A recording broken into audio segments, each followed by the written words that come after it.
हरे कृष्णा दोस्तों। आज मैं आपके सामने एक नया प्रसंग लेके आई हूँ। ये प्रसंग है एक विश्वास का, एक अटूट विश्वास का, जो हम किसी पर करते हैं और वो पूरा सार्थक होता है। आज मुझे एक ऐसे व्यक्ति से मुलाकात हुई जो वृंदावन जाने वाले सभी साथियों का सहयोग करते हैं। किसी की गाड़ी छूट रही हो, किसी की ट्रेन छूट रही हो, तो वो व्यक्ति आकर सबसे पहले उसको ट्रेन या बस पकड़वाते हैं। बड़ा अजीब लगा मुझे उसका किस्सा सुन के, और ये प्रसंग बिल्कुल सत्य है। दिल्ली का ही एक लड़का जो कि एक किसी आलीशान होटल में जॉब करता था, और उसकी जॉब जो है कोरोना के कारण छूट गई। कोरोना में होटल वालों ने जो है छटनी किया, और छटनी करने के बाद जो है उसको जॉब से निकाल दिया। अब उसका एक छोटा सा बच्चा था 1 साल का, और जॉब कहीं मिल नहीं रही थी। पास में जो पैसे थे वो भी खर्च हो गए, और कहीं से कोई सहायता नहीं मिल रही थी, कहीं से कोई जॉब नहीं मिल रही थी। वो बड़ा हताश हुआ, और हताश होकर उसने क्या किया, उसने एक दिन सोचा कि क्यों ना फांसी लगा ली जाए। उसने अपने वृतांत में मुझे बताया कि दी मैंने जो है फांसी लगाने की सोची। फिर जब मैंने फंदा टंगाया तो मेरे बेटे ने एकदम से जग गया, और उसने मुझे आवाज़ लगाई, पापा। तो मुझे बड़ा रोना आया, और मैं बड़ा रो के 1 घंटे रोने के बाद मैं अपने बेटे को लेके सो गया। सुबह उठा, मेरे पास पैसे नहीं थे। मुझे लगा कि मैं वृंदावन जाऊं, और वृंदावन जाके जो है मैं परिक्रमा करूं। जो सबकी सुनते हैं बाके बिहारी का, मेरी भी वो सुनेंगे। मैं उनसे अरदास करूं, मैं उनसे अर्जी लगाऊं कि हे बाके बिहारी, हे गोवर्धन, हे गिरधारी, मेरी भी सहायता करो। तो कहता है कि मैंने अपनी माँ से जो है पैसे के लिए कहा कि माँ मुझे 1,000 रुपये दे दो, मुझे वृंदावन जाना है। क्या पता वो मेरी बात सुन के, मेरा मनोहार सुन के जो है मुझे कहीं ना कहीं कोई ना कोई कार्य दिलवा दे। मेरी जो मनोस्थिति है, जो मेरा घर है, वो नहीं चल रहा है। तो कहता है कि मेरी माँ ने मुझे 500 रुपये दिए। कहती बेटा 500 रुपये है मेरे पास, यही ले जा, और नहीं है। तो 500 रुपये दिए। घर में राशन भी नहीं था। पत्नी को आटा चावल दिला के मैं कुल जेब में 300 रुपये लेके मैं चला। मैंने दिल्ली से जो है वो ट्रेन पकड़ी, और मैं पहुंचा। शाम के समय पहुंचा, करीब 6 बजे। गर्मी का समय था। 2 दिन से खाना नहीं खाया था, पेट में खाना नहीं था, भूखे पेट था। पानी की बोतल लेके चला, और मैं वहाँ पहुँचा। मैंने सबसे पहले वृंदावन पहुँच के सीधा मैंने जो है मंदिर के पट के बाहर खड़ा हो गया।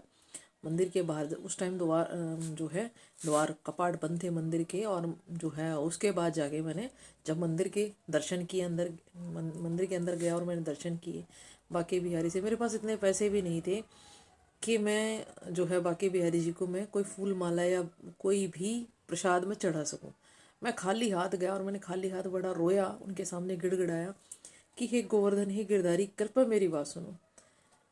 मुझे कोई तो ऐसा कार्य दो, कुछ तो ऐसा करो मेरे लिए कि जो है मेरा परिवार चल सके। मेरी बीवी है, बच्चे हैं, भूखे मर रहे हैं। मेरी स्थिति ऐसी है, मेरे घर की हालत बहुत ज़्यादा खराब है। तो उन्होंने क्या किया, जो है वहाँ से वो दर्शन करने के बाद हाथ जोड़ के रिक्वेस्ट करके मंदिर के प्रांगण से बाहर आया, और उन्होंने कहा कि अब मैं शाम के समय जो है गोवर्धन की परिक्रमा करूँगा।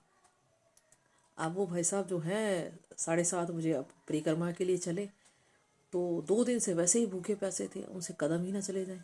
2 कदम चले फिर पानी पिए, 2 कदम चले फिर पानी पिए, 2 कदम चले फिर पानी पिए।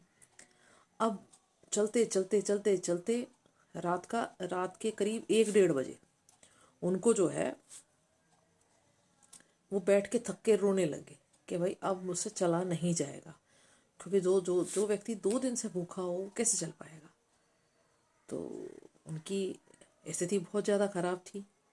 अब जब वो चले, रोने लगे, फिर चले, फिर रोए, तो एक समय ऐसा आया कि उनकी बिल्कुल सब्र का बांध टूट गया, और वो बड़ी ज़ोर ज़ोर से रोने लगे।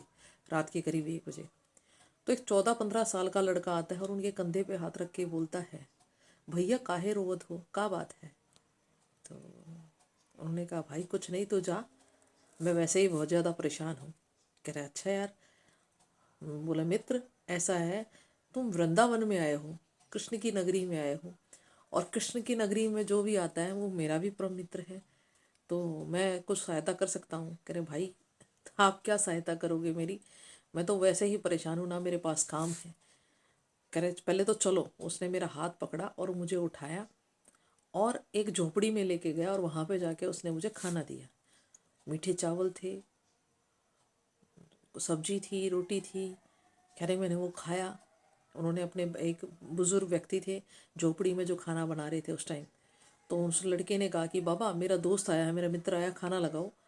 कह रहे मैंने 2 प्लेट चावल खाए और 5-6 रोटी खाई, जबकि मैं 2 रोटी से ज़्यादा रोटी नहीं खाता हूँ। और कह रहे मेरा मन तो भर गया, मतलब मेरा पेट तो भर गया लेकिन मेरा मन नहीं भरा। अब तो उन्होंने कहा, उस लड़के ने कहा कुछ और खाओगे? कि भाई मेरा पेट तो भर गया है, ठीक है, लेकिन मेरा मन नहीं भर रहा। तो लड़का अंदर गया और उसने जो है वहाँ से एक मिठाई का टुकड़ा लिया और मिठाई का टुकड़ा लाके जो है आधा टुकड़ा खुद खाया और आधा मुझे दिया और कहा कि भाई ये जो टुकड़ा है ये 56 भोग का है, खा लो, इससे पेट भर जाएगा। और उस टुकड़े को खाने के बाद जो है वो पेट मेरा तुरंत भर गया। फिर फिर उस लड़के ने कहा कि मैंने कहा भाई पैसे ले लो। कहता भाई पैसे कहाँ से लूँ, तुम्हारी जेब में तो कुल 200 रुपये पड़े हुए हैं, तुम्हारे लिए पर्याप्त है, तुम्हें कल घर भी जाना है।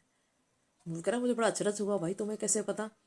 कि भाई मुझे पता चल गया तेरे पास पैसे नहीं है, इसलिए मैंने तुझे खाना खिलाया, तू मेरा दोस्त है, मेरा मित्र है, तो मैंने तुझे खाना खिलाया। कह रहे वो लड़का जो है अब कह रहा कि परिक्रमा करोगे? तो कह रहा मेरे अंदर कुछ ताजगी सी आई, मैंने जब खाना खाया तो मुझे थकावट मेरी उतर गई और मेरे मन के अंदर एक जुनून सा है कि मुझे अब परिक्रमा कर लेनी चाहिए। तो मैं थोड़ी दूर चला, वो लड़का मेरे साथ था, और फिर मुझे रोना आया और मैं ज़ोर ज़ोर से रोने लग गया कि हे गिरधारी, हे नटवर नागर, तू कहीं भी है तो मेरी सुन। तो लड़का कहने लगा भाई तू फिर रोने लगा, अब क्या हुआ? तो उसने कहा कि भाई मेरे पास काम नहीं है, मेरे पास कोई काम नहीं है, मेरे पास कोई रोज़गार नहीं है, मेरी बीवी मेरा बच्चा है भूखे मर रहे हैं, मैं कहाँ से करूँ, मुझे कोई काम नहीं दे रहा। उस लड़के ने कहा कि बैठो, तुम्हारे पास फ़ोन है? तो मैंने कहा कि हाँ मेरे पास फ़ोन है। कि फ़ोन दिखाओ और उसमें नंबर लगाओ। उसने नंबर लगाया तो करीब रात का 2:30 बजे का पहर था, तो 2:30 बजे हुए थे। तो उसने कहा कि भाई 2:30 बजे हुए हैं रात के, कौन फ़ोन उठाएगा, सब सो रहे होंगे। तो कह रहे नहीं मेरा मित्र है वो जाग रहा है, और वो मुझे जो है मेरी बात को मना नहीं करेगा और मुझे जो है वो ज़रूर काम देगा, आपको ज़रूर काम देगा। कह रहे अच्छा ठीक है। फ़ोन मिलाया, आगे से आवाज़ आई जय श्री राधे राधे राधे प्रभु, कैसे हो, कैसे याद किया? वो लड़का ज़ोर से हंसने लग गया, हंसा खिलखिला। कहते मैं तो ठीक हूँ, आप सुनाओ कैसे हो? कहते एक मेरा कार्य है, आपको करना पड़ेगा, एक मेरे मित्र है दिल्ली से है और उसको आपको काम देना पड़ेगा।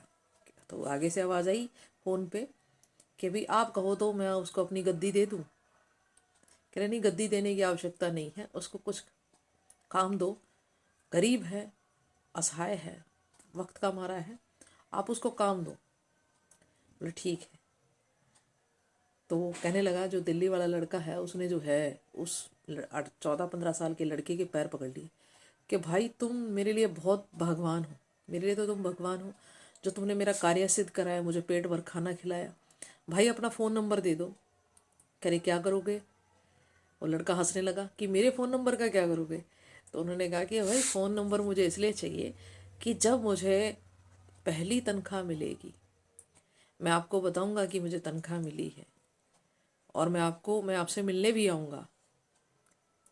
बोला कि भाई ऐसा है, ये मोह माया ऐसी चीज़ है जिसको एक बार मिल जाती है वो फिर भूल जाता है, सभी उपकार भूल जाता है। कहता नहीं मैं आपको याद रखूँगा, जिस दिन मुझे तनख्वाह मिलेगी मैं उस दिन आपको फ़ोन करूँगा। ठीक है भाई। उसने उस 14-15 साल के लड़के ने एक नंबर दिया, उसने अपने फ़ोन में सेव कर लिया और माधव के नाम से, माधव नाम बताया उस लड़के ने अपना कि मेरा नाम माधव है। ठीक है, माधव के नाम से सेव किया गया नंबर। और उसके बाद जो है वो लड़के ने यात्रा की। करीब 3-3:30 बजे करीब वो यात्रा पूरी हो गई। पूर्ण होने के बाद उसने कहा भाई मैं तो थक गया, ऐसा है तुम्हारा काम हो जाएगा, तुम एक काम करना, तुम चले जाना और तुम्हें वो नौकरी दे देगा पक्का।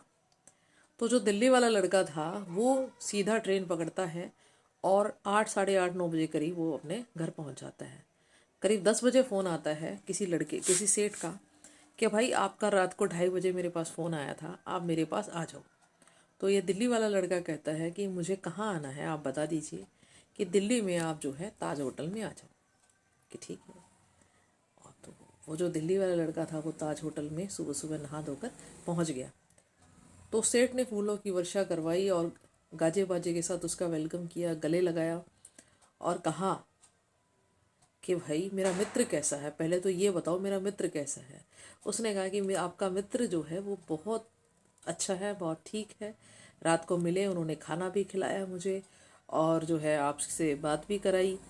तो उस सेठ ने कहा कि भाई आपको क्या काम आता है। कि सेठ जी मुझे खाना बनाना आता है, मैं कुक हूँ, शेफ़ हूँ, मैं खाना बहुत अच्छा बनाता हूँ। तो उन्होंने कहा ठीक है, आपको आज से जॉब दी जाती है, मेरे होटल में आज से आप काम करोगे। उन्होंने 10,000 रुपये नकद दिए और उनको बोला कि आप अपना अकाउंट नंबर दे दीजिए और अपना आधार कार्ड, पासपोर्ट, जो पैन कार्ड है ये दे दीजिए, ठीक है, आपकी नौकरी पक्की।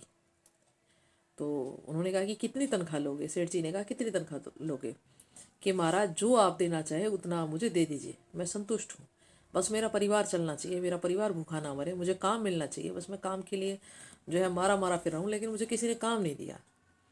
तो वो लड़के ने, दिल्ली वाले लड़के ने जो है उसके सेठ जी के पैर पकड़ लिए। अब दोस्तों क्या होता है कि जब उस लड़के को 1 महीने बाद जब तनख्वाह मिलती है, उसके अकाउंट में जब सैलरी आती है, तो वो भूल जाता है कि भाई मुझे फ़ोन भी करना था, उस लड़के को थैंक यू बोलना था, उससे मिलना भी था। वो बड़ा खुश शॉपिंग करके लाए, कभी ये करे कभी वो करे, भूल गया। 2 दिन निकल गए। 2 दिन पश्चात जब उसको याद आता है कि मुझे तो उस लड़के को धन्यवाद करना है, तो वो उसको फ़ोन मिलाता है। माधव को, तो माधव का फ़ोन स्विच ऑफ। बड़ी बेचैनी होती है, दिन में 10 बार 20 बार फ़ोन लगाता है, नहीं मिल पाता, नहीं उठाता phone, switch off switch off. तो बड़ी बेचैनी के बाद जो है वो दौड़ा हुआ सेठ जी के पास जाता है। सेठ जी, जो वो आपका परम मित्र है माधव, आप मुझे उनका नंबर, दूसरा नंबर दे सकते हो। तो सेठ जी बड़े खिलखिला के हंसते हैं कि उसके पास फ़ोन नंबर भी है, उसके पास फ़ोन भी है। कहते हैं हाँ उनके पास फ़ोन है, क्यों, क्या हुआ। कह रहे भाई मुझे तो आज तक कोई नंबर नहीं दिया उन्होंने, आपको नंबर दिया तो आप मिला लो। कह रहे सेठ जी, वैसे सेठ जी ने पूछा मिलना क्यों चाहते हो। कि सेठ जी मैंने उनसे एक वादा किया था कि जिस दिन मुझे तनख्वाह मिलेगी उस दिन मैं आपको फ़ोन करूँगा, मिलूँगा। तो उन्होंने कहा कि सेठ जी ने कहा कि पगले, तूने फिर फ़ोन क्यों नहीं किया, तू मिला क्यों नहीं उनसे। कि मेरे से गलती होगी सेठ जी, मेरे से गलती होगी। उन्होंने बोला भी था कि माया मोह ऐसा चीज़ है, ये पैसा ऐसी चीज़ है जिसके पास जाता है इंसान जो है वो भूल जाता है। तो उन्होंने कहा मेरे से गलती होगी सेठ जी, आप मुझे जो है उनका नंबर दो। सेठ जी अपने रूम में लेके गए और उन्होंने अपने रूम का जैसे ही दरवाज़ा खोला तो सामने वही उसी आकार की एक मूर्ति कृष्ण भगवान की वहाँ पे है। उन्होंने कहा रे पगले, ये जो है ये तेरा मित्र है जो तेरे से मिला था, ये मेरा भी मित्र है, तुम्हारा भी मित्र है। तो उस लड़के को, जो दिल्ली वाला लड़का था ललित, उसको जो है बड़ा अचरज हुआ। उसने पैर पकड़ ली। कह रहे सेठ जी क्या कह रहे हो। कि हाँ, जिस दिन तुम्हें रात में जब तुम परिक्रमा लगा रहे थे तुम्हें और कोई नहीं मिले, वो बाके बिहारी थे। वो सबकी सुनते हैं, वो सबके परम मित्र हैं, वो सबकी मनोकामना पूर्ण करते हैं। जो भी उनको हृदय से पुकार करता है वो उन्हीं के पास पहुंच जाते हैं, जो भी सच्चे मन से उनको याद करता है। तो दिल्ली वाले लड़के को बड़ा चरच हुआ। कहता सेठ जी मुझे सिर्फ 1 दिन की छुट्टी दे दो, मैं जाना चाहता हूँ। वापसी वहीं वृंदावन लौटे। वृंदावन लौट के उस लड़के ने, दिल्ली वाले लड़के ने चारों तरफ देखा। जहाँ वो कुटिया थी वहाँ कुटिया नहीं थी। वो वैसे ही गए, पुकारे, रोए, गिड़गिड़ाए, लेकिन उनको दोबारा दर्शन नहीं हुए। फिर वापसी आए। फिर उन्होंने कहा सेठ जी अगर आपकी सुनते हैं तो एक बार क्षमा प्रार्थी के लिए मैं हाथ जोड़कर उनसे क्षमा मांगना चाहता हूँ। मैं कभी उनको नहीं भूलूंगा, कभी उनके दिए उपकार को नहीं भूलूंगा। मेरे से जो आज गलती बन पड़ी वो दोबारा नहीं होगी। तो सेठ जी ने कहा कि तुम्हारी गलती, तुम्हारी सिर्फ एक ही यही सज़ा है, तुम यही करोगे कि जो भी वृंदावन जाना चाहे, जो भी खाटू श्याम जाना चाहे, जो भी व्यक्ति लेट हो रहा हो या कुछ भी हो रहा हो, ठीक है, तुम उसको जो है पहुंचाओगे, उसके गंतव्य तक पहुंचाओगे। और वो लड़का जो है आज भी, उसने 2 गाड़ियां ले रखी हैं। जो भी सवारी वृंदावन जाना चाहती है या जो भी जो है खाटू श्याम जाना चाहती है, तो वो जो है उन सवारियों को लेके उनके स्थान तक पहुंचाता है। और दोस्तों ये सत्य है, ये जो मैंने आपको प्रसंग सुनाया ये बिल्कुल सत्य है।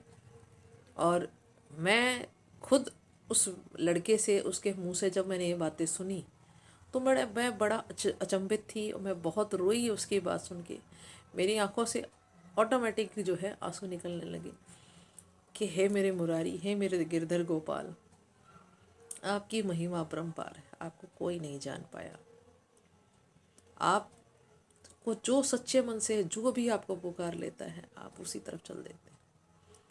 आपके जितना सहेज हृदय वाला कोई इंसान नहीं है, कोई नहीं है मेरे प्रभु। सब पर अपनी कृपा बनाए रखना। जय श्री श्याम, जय श्री राधे। हरे कृष्णा कृष्ण कृष्ण हरे हरे। थैंक यू दोस्तों।